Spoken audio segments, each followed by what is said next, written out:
Adaora never imagined her life would change with just one knock. She was in the backyard of her uncle's compound, scrubbing burnt yam off an old pot, when her aunt stormed in and said, "Go and change your clothes. Visitors are coming. Sit like a proper girl this time." No smile. No explanation. She wiped her wet hands on her wrapper and obeyed. Minutes later, she watched from a distance as chairs were arranged and bottles of dry gin set on the table. The smell of kola nuts filled the air. It was a bride price ceremony, but she didn't know she was the bride.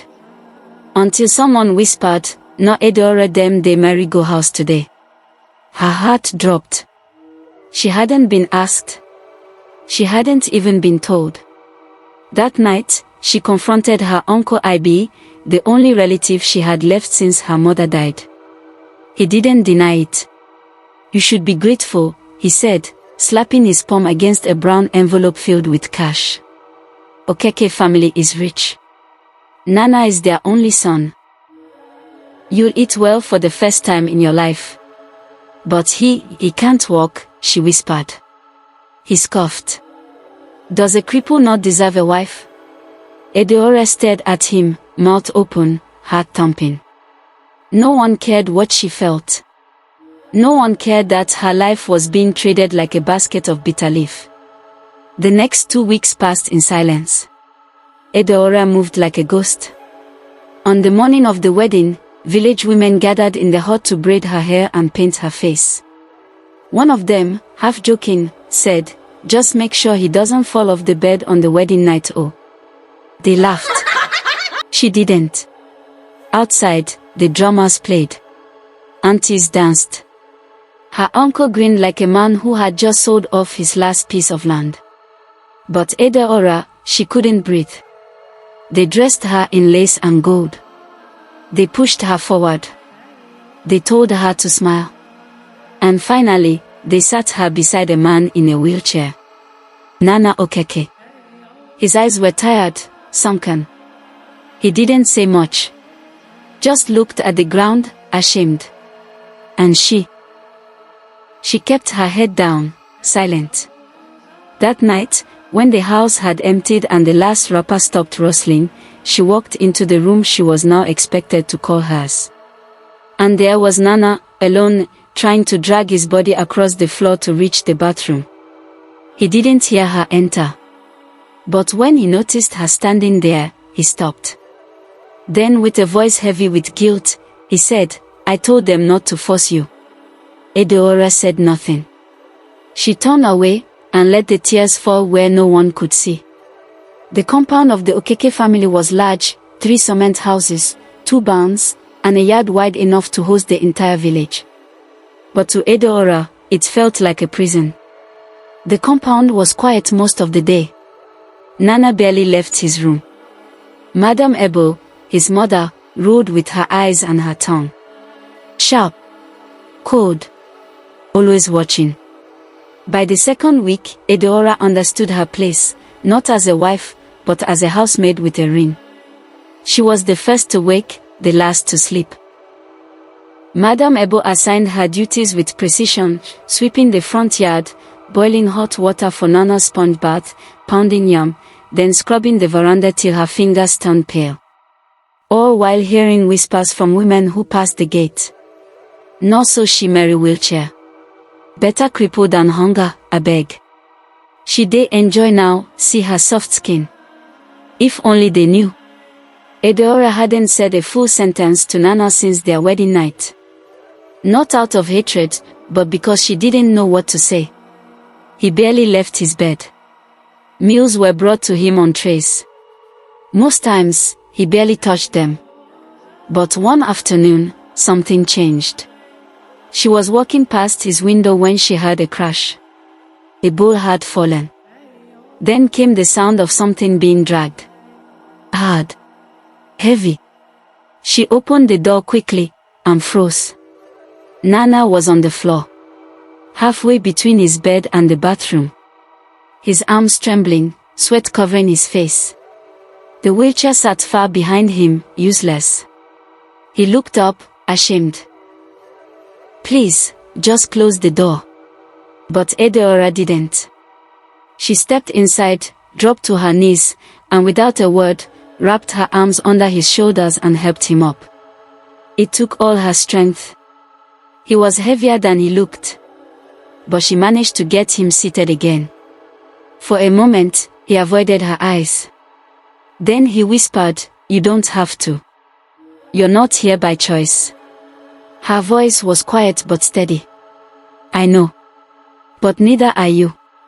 From that day, something shifted. Every morning, after chores, she brought his water herself, not because she was told to, but because she wanted to. She helped him stretch his legs gently, counted as he lifted his arms, and sometimes brought palm oil to massage his joints. One day, she found a sketchpad under his bed, drawings of people, plants, the village stream. "You draw?" she asked, surprised. Nana nodded, smiling faintly. "With my mouth now. Used to be my hands before the crash." For the first time, they laughed, just a little. But it was real. As days passed, their words grew longer. Their silences softer.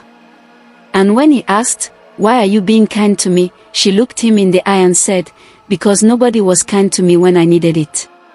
That night, she stared at the sky from her window. And for the first time since her mother's death, the stars didn't look like curses. They looked like a beginning. A beginning she wasn't sure she could hold on to. Because something else was coming. And it would test everything. Adaora kept her dreams buried, but dreams, like seeds, don't stay silent forever. Every time she helped Nana with his morning stretches or wiped down his sketchpad with care, something inside her grew. Hope. Not loud, not bold, but steady. And when Nana smiled, that same boy who once dragged himself across the floor now looked a little more alive each day.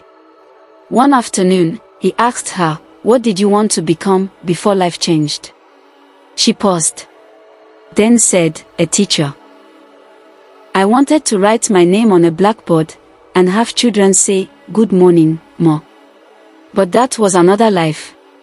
Nana didn't respond immediately. But the next morning, when she came in with hot water, she saw something folded on her pillow, a leaflet. A job opening. The local village school was hiring assistant teachers. No experience required. Just basic reading and writing skills, and courage. She looked at Nana. He just shrugged. "You helped me stand again. Maybe it's time someone helped you stand too." Tears welled up in her eyes.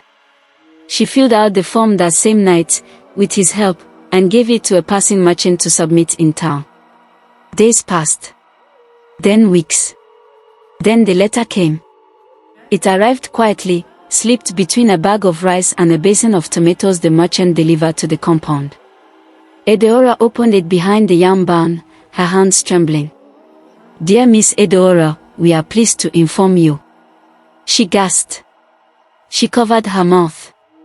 She wanted to scream. But she knew better. Instead, she hid the letter under her mattress, waiting for the right time to tell Nana. But fate, as always, had other plans. That evening, while Adaora was out fetching water, Madame Ebo entered the room. She was searching for Nana's socks when her fingers touched paper. She pulled it out.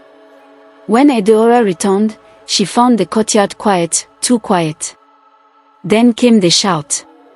"Adaora!" She dropped her bucket and ran. Madame Ebo stood by the fire, waving the letter. "You ungrateful thing. After all this family has done for you. I didn't mean to hide it. I was going to tell." Before she could finish, Madame Ebo thrust the letter into the flames. It caught, turned black, and disappeared. Adaora rushed forward, too late. Her dream, gone in seconds. "I am not your equal." Madame Ebo spat. "You are a wife to a cripple. Stay in your place." Adaora didn't speak. She didn't cry. She simply turned, and walked into the room, shutting the door gently behind her. Inside, Nana sat still, his jaw clenched. "I'm sorry," he whispered. This is all my fault." Adaora didn't reply. She sat beside him, picked up his sketchpad, and flipped to a blank page. "Draw me a door," she said softly. "A door nobody can burn." And without a word, he did.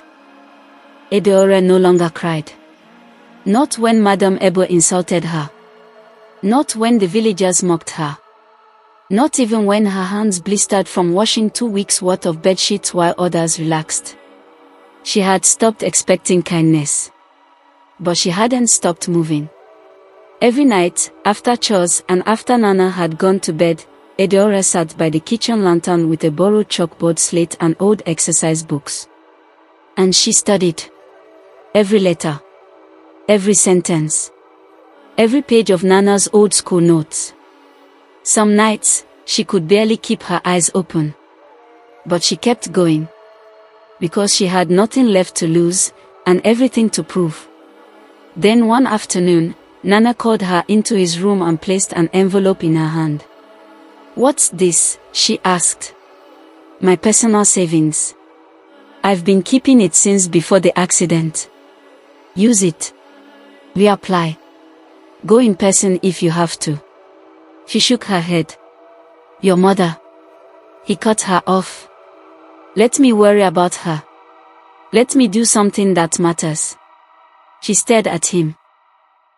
And for the first time, truly saw him, not as the crippled son of a rich family, but as a man still fighting to matter. 2 weeks later, Adaora reapplied at the village school, delivering her application herself while pretending to visit her cousin. The headmaster read her letter, glanced at her quietly, and said, "If what's written here is true, come next month. Let's see what you can do." That night, she walked home in silence, heart pounding with quiet victory. But victory never comes easy. A week later, the truth slipped out. One of the school staff mentioned her name at the village square loudly. Too loudly. And the news spread like wildfire. "Cripple's wife wants to be teacher now." Madame Ebo heard. And she exploded.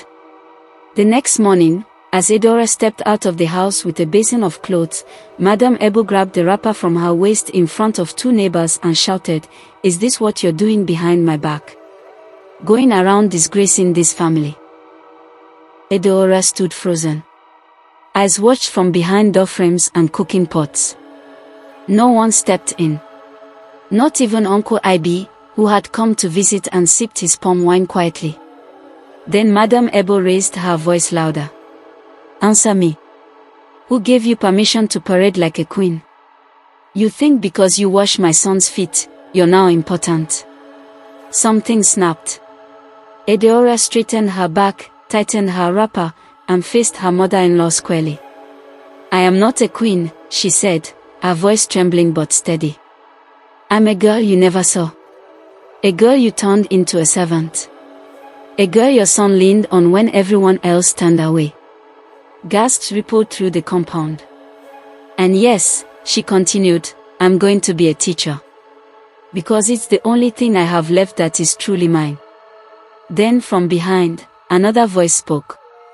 "And I support her." Nana had wheeled himself out of the room, slowly.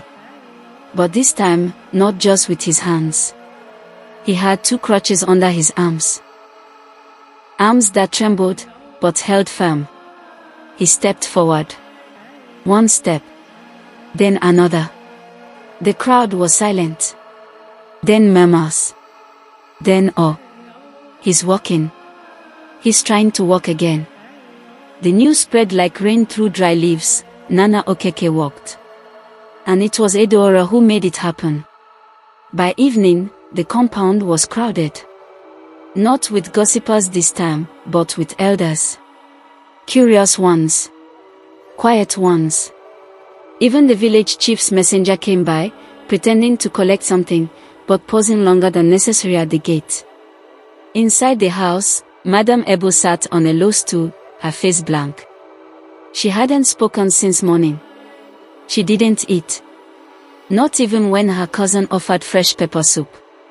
Adaora, on the other hand, moved as she always had. Quiet. Steady. But something in her posture had changed. She no longer bent her head when spoken to. She no longer flinched when called. Her voice now had weight. Not loud, but strong, like someone who had survived the storm and learned to stand still in the wind. A week later, the headmaster of Umuzi Primary School sent for her. This time, it wasn't an interview. It was an invitation. Adaora was to begin as a classroom assistant on Monday. She said nothing to Madam Ebo. Not out of spite, but because silence now felt more powerful than argument. Monday arrived. She dressed in a plain blue blouse and a wrapper that belonged to her mother. She wrapped her scarf tightly, carried a chalkboard slit under one arm, and left before the compound's gate fully opened. She didn't need to announce her exit. The pupils were already seated when she entered the school. And when the headmaster introduced her, they chorused, "Good morning, Auntie Adaora."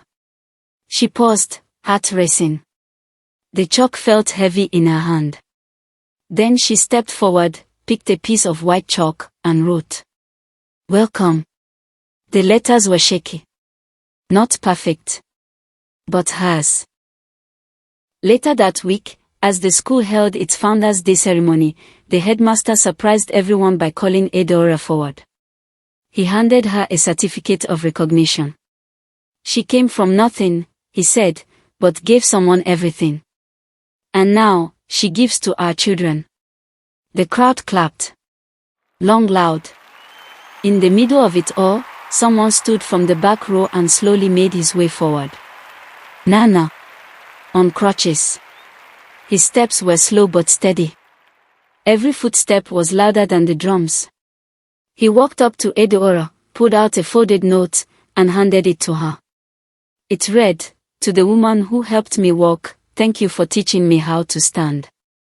Adaora pressed the note to her chest. She looked at the crowd, many of whom had mocked her just weeks ago. She saw regret in their eyes. Some bowed. Some clapped harder. Even Madam Ebo was there, standing under the mango tree, her arms folded tightly. She didn't move. But she didn't walk away either. As Adaora stepped down from the stage, a little girl ran up to her. "Auntie, will you teach me to read like you?" She knelt down and smiled. "I'll teach you to stand tall first." And as the sun began to set behind the hills of Umuzi, the girl who was sold like a secret had become the woman the whole village stood for.